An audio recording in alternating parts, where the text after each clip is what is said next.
What's up, gangsters? Jesus, this does not smell great. This mask is close to 20 years old now. I got it back in 2000 while visiting Universal Studios Florida. Even back then I was already a bit of a Scream fan. That same trip, me and my brother also watched Scary Movie in theaters, which inspired me and some friends to make our own Scream parodies. They're not great. It's weird though, because obviously I wasn't old enough to watch Scream back then, but the first time I saw it, I was even younger.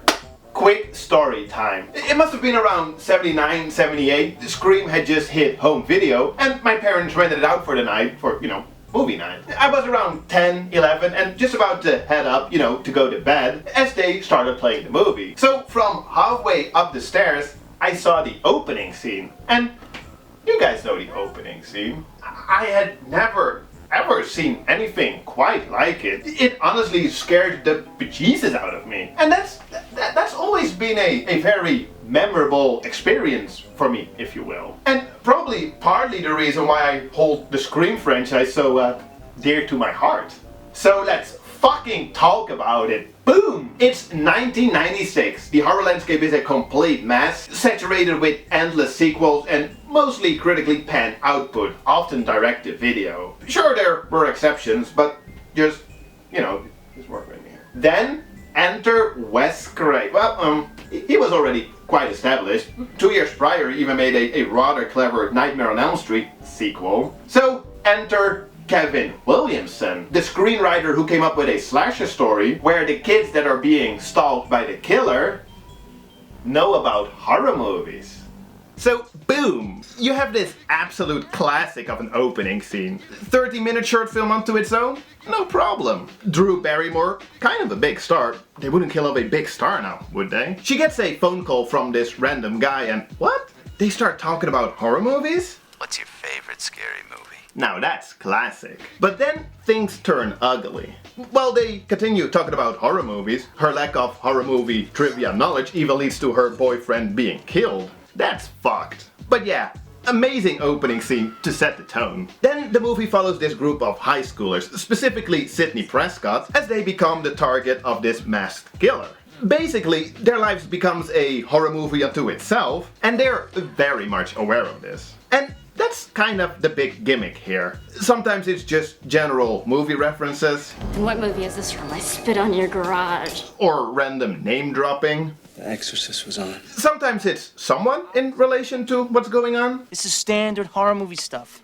Prom Night Revisited, man. But then there's also times where they very much blur the line between reality, the movie's reality, and the movies referencing movies, if that makes sense. I'll turn behind you. And I love that. I love how Sidney criticizes dumb characters in horror movies. No, it's just what's the point? They're all the same. Some stupid killer stalking some big-breasted girl who can't act, who's always running up the stairs when she should be going out the front door. It's insulting.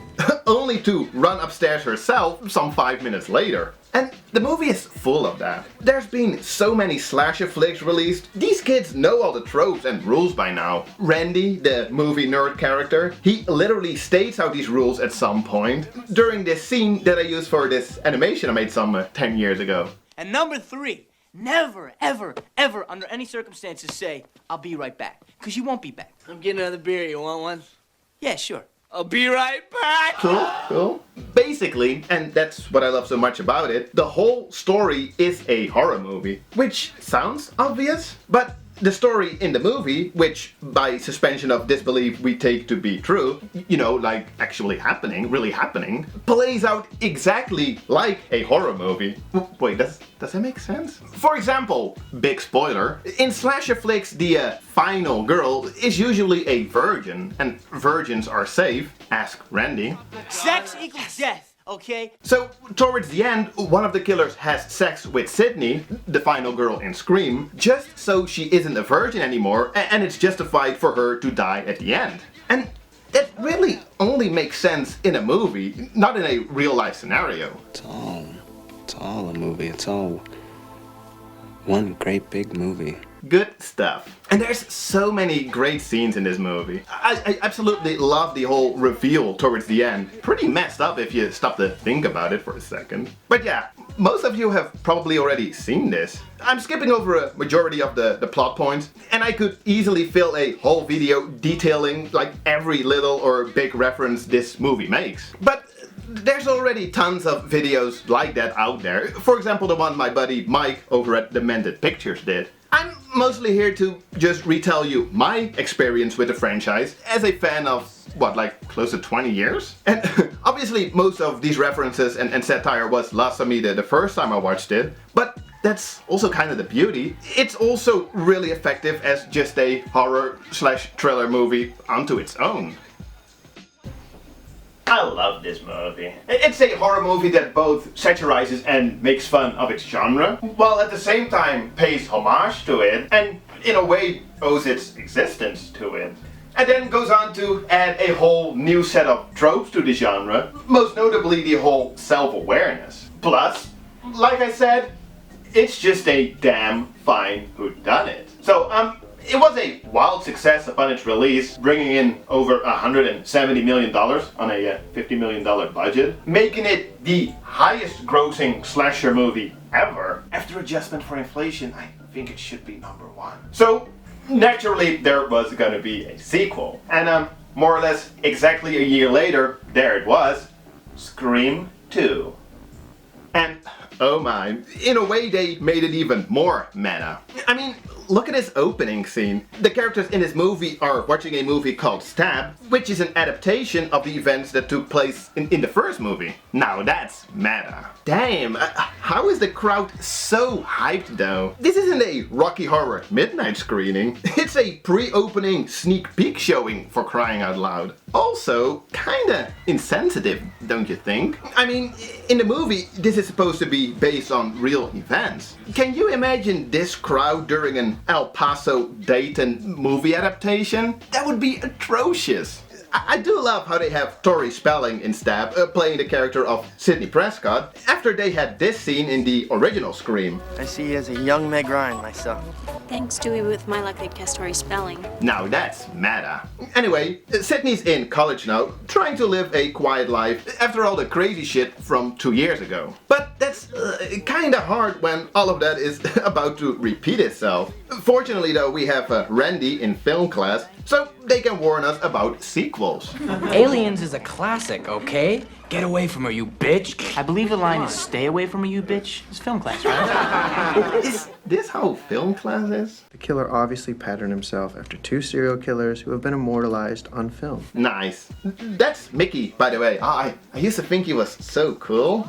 But yeah, obviously the big gimmick here is that it's the sequel, and there's a lot of meta fun to be had with that. And it's honestly a pretty good sequel, albeit in my opinion not as memorable as the original. The biggest problem I have with this one is that the horror set pieces have become much bigger and somewhat gimmicky. In the original Scream it was usually just you know, like a chase through the house, but here we got these elaborate setups in, for example, this college lecture room or in the theater, and it's often so convoluted, but always seems to just work out so convenient for the killer. I understand that they can't just keep doing the first one over and over. I mean, it's a sequel, it has to be bigger, as once again, Randy explains when talking about the rules of the sequel. Number 2, the death scenes are always much more elaborate. But I guess I just appreciate the more groundedness that we saw in the original. This one scene, however, where Sidney and a friend and the killer crash a car and then have to exit the vehicle through the window on the killer's side, that's honestly pretty good. I just hate that they don't check who it is. Like, why would you not immediately do that? Then a little later, Sidney decides that she does want to do so, but all of a sudden, he's gone. How did you not notice that? It kind of completely ruins an otherwise pretty amazing and memorable scene.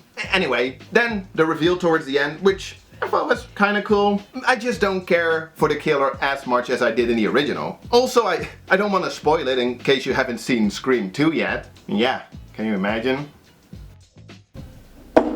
Pretty decent sequel. Obviously made to profit on the success of the original Scream, and well, profit they did, as it brought in more or less the exact same amount as the original, on a slightly higher budget, but still not bad. But even despite those financial reasons, Kevin Williams, who once again wrote the screenplay, he just had a lot of fun with the whole like meta-ness, you know, the self-awareness, by introducing the in-movie Stab franchise, as well as, of course, the whole it being a sequel. So yeah, not bad. Then, 2 years later, a second sequel was released, Scream 3, which is without a doubt my least favorite in the series. Probably mostly because Kevin Williams wasn't as closely involved with the writing, plus the whole writing itself undergoing a lot of changes following the whole discussion that was going on around the time, you know, about violence in movies and video games. You know, following Scream's accusation of inspiring knife attacks. And then, of course, the Columbine massacre. Well, let's see what they came up with in the end. It's again 2 years later. Sydney now lives in isolation, working from home as a crisis counselor, but soon finds herself in Hollywood on the set of Stab 3, Return to Woodsboro. Which, you know, Woodsboro is where the first movie took place. So at times, she finds herself in a fictional version of her hometown. Now that's meta. And that's probably what I like most about this one. The idea that there's actors in this movie playing actors, portraying characters from a, in this movie, actual event, with those actual characters also being there with them on set, and then a killer who kills people in real life, you know, in the movie in real life, according to the order in which they're being killed. In the movie, they're shooting. Now that's meta. And look, it's Roger Corman. Ah, what an absolute fucking legend. Not sure where Jay and Silent Bob fit into all of this. And most of the movie references just feel a little forced now. Alright, this is the scene where you come with us. What does that even mean? Now welcome to the final act. Okay. They introduce this whole subplot where Sydney's mother used to be an actress and she played in a bunch of like schlocky horror movies. And then at one point the producer of those movies says this. I was well known for my parties. Men who knew what they were. It was for girls like her to meet men. Men who could get them parts if they made the right impression. Nothing happened to her that she didn't invite in one way or another, no matter what she said afterwards. Wait, and wasn't this movie distributed by Dimension Films? This movie did not age well. I did not fuck that pig Milton to get a leading role just to die here with second-rate celebrities like you two! Whoopsie. The biggest problem I have with this one is that I simply just don't really care for any of the new characters. Like, I love Sydney's character, always have, childhood celebrity crush and everything. And Gail and Dewey, they're cool since, you know, they've been there from the start. Although I personally don't really care for their personal relation. But then you have all these actors. Like, I don't even know their names, honestly. They're so annoying and unlikable. Man, I miss Randy. Yeah, spoiler alert. He was killed in the first sequel, and one of the best parts in this movie is when his sister hands over this tape that he made before he bit the dust, in which he, of course, explains. Because you are not dealing with a sequel. You are dealing with the concluding chapter of a trilogy. Yep. And that's the gimmick here. It's the final entry in a trilogy. It's just, those usually aren't that memorable, right? Or perhaps more so, like, final entries in a trilogy, like, that doesn't come with, like, clearly recognizable tropes, I'd say. So the meta approach is less interesting. Although, according to Randy, it is. Because true trilogies are all about going back to the beginning and discovering something that wasn't true from the get-go. And that's exactly what happens. A spoiler alert, again. In the end we find out that the director of Stab 3 is the killer, and it turns out that he's Sydney's long-lost half-brother who we had never heard of before. And then blah blah blah blah blah. Apparently he's ultimately responsible for setting off Billy and Stu's murder spree from the first movie. No, he isn't. Well, in the movie he is, but I don't like that at all. I always somewhat keep forgetting what this third part is about. While rewatching this movie again, you know, before making this video, I even thought that there were two killers. One of the detectives and one of the actors. It's not even close. And then you get this reveal. Yeah, the way that I experience the franchise, you know, in my mind, none of this is true. Didn't happen. And there's more things in here that I didn't really like. Specifically the fact that the killer now has a device that can mimic anyone's voice. Really? How would that even work? I've always had a little trouble with the whole voice manipulation aspect, even in the first movie. Like, does that work? Like, can it really make any voice sound the same? But I've always let it slide since, you know, I just love the voice done by Roger Jackson. But here they really go overboard. And it's a big plot point at times. Like at one point, Sydney gets a call from her dead mother's voice. Just you. I'm sorry, your voice. Don't you want to know how you can help? How would that even work? I don't know, guys. I mean, if you don't overthink it too much, I guess it's still a somewhat decent, you know, like horror/thriller movie. Just nowhere near as memorable as the original Scream, or even the first sequel, Scream 2, for that matter. So, let's just move on. Which means it's time for the final entry in the Scream movie series, Scream 4. Or Scream-form? Why? Look at this beautiful series of title. Please don't fuck with that. So, Scream 4. The only Scream movie that I've actually seen in theaters, because, you know, the last time a Scream movie hit theaters here in the Netherlands was 13. On 13? Should I just always use that clip whenever I say 13? On 13? I think I should. Yeah, let's take a look. Kevin Williamson is back on writing duty, Wes Craven on directing duty. This could work well. For starters, I love the opening scene. A bunch of pretty girls talking horror movies and getting scary phone calls. Reminds you of something? Oh shit! But wait, it was just a movie. So now we're following a bunch of pretty girls talking horror movies and oh shit! But wait, it was just a movie. So now we're following a bunch of pretty girls talking horror movies, getting scary phone calls. Reminds you of something? Oh shit! And then the movie starts. Now that's meta. So, let's recap really quick. The first Scream satirized the horror movie in general, specifically the slasher movie. Scream 2 took on the sequel. Scream 3, the last trilogy entry, I guess. But now with Scream 4, it's time for the remake. Because all there are now are remakes. Yeah, it's true. This movie came out in 2011. Remakes had really taken over. Halloween, Texas Chainsaw, Dawn of the Dead, The Hills Have Eyes, Amityville Horror, Last House on the Left, Friday the 13th, A Nightmare on Elm Street, My Bloody Valentine, When a Stranger Calls, Prom Night, Black Christmas, House of Wax, The Fog, Piranha. Damn. So, is this a remake or reboot? Yes and no. In the end, it's still a sequel. It's, what, like 10 years after the original events took place? Sydney wrote a book and returns to her hometown of Woodsboro to promote it. But there's new killings.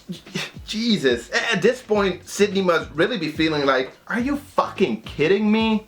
So, there's that. But think about it. We're back in Woodsboro. We open the movie with a kill. We follow a bunch of high school kids. You know, the sweet innocent girl with boyfriend troubles. The film nerds. There's a cop that's on the murder case. A reporter that goes rogue. And towards the third act, there's a big party where all of the main characters will be. How meta can you get? And the similarities don't even stop there, but you get the point. And I love it. It's pretty clever. But at the same time, the movie never loses focus on, you know, still just making a good movie unto itself. Huge improvement over the last one with the characters, many of which I sincerely like. Emma Roberts is the new Sydney, and I always like her. Her character is actually Sydney's niece. Rory Culkin as half of the new Randy is great as well as most of the other kids. Good stuff. But it's not a complete remake. See, the original Scream ended at the party, but here... This is what the reboots do. They one-up the original ending. And the really cool thing is, spoiler alert, that even the ending to Scream 4, very much modeled after the original Scream's ending... Yeah, old school, like Billy and Stu. It's still a false ending. There's a whole second ending, if you will, afterwards. And even though I didn't really care for this ending, I thought this whole approach was rather clever. Add to that the whole take on social media, broadcasting yourself 24/7, hunger for fame, and you get yourself quite a solid parody. Sure, some of the technology and bits didn't age so well, and also, they put it super lightly that the killer filmed everything, you know, and that they plan on uploading that. Remember that New Zealand mosque shooting that was live streamed on Facebook? That was fucking appalling.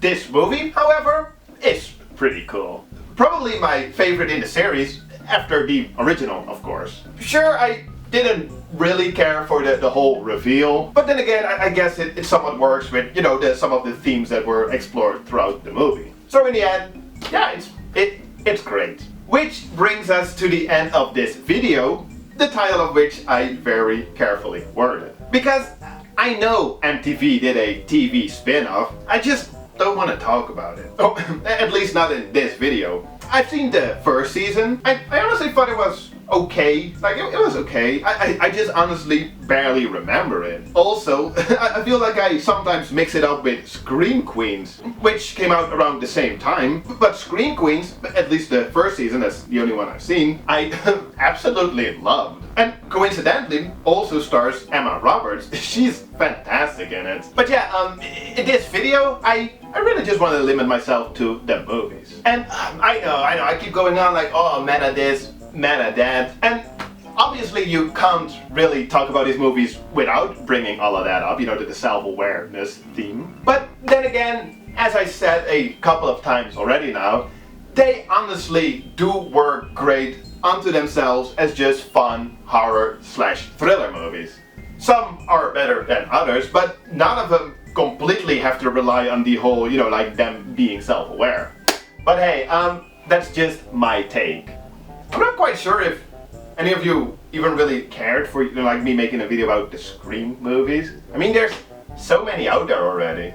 I don't know, I guess I just wanted to give my own thoughts on the series and on the franchise, since the original Scream is one of my all-time favorite movies. Really, I've been meaning to make a video like this for the longest time, and now after reading all those amazing comments on my previous, you know, like the Crybaby video, I figured like, what the heck, I'm just gonna make videos that I want to make. And I just hope you guys go along with it. So yeah, let me know something in the comments below about the video, about the franchise, the series.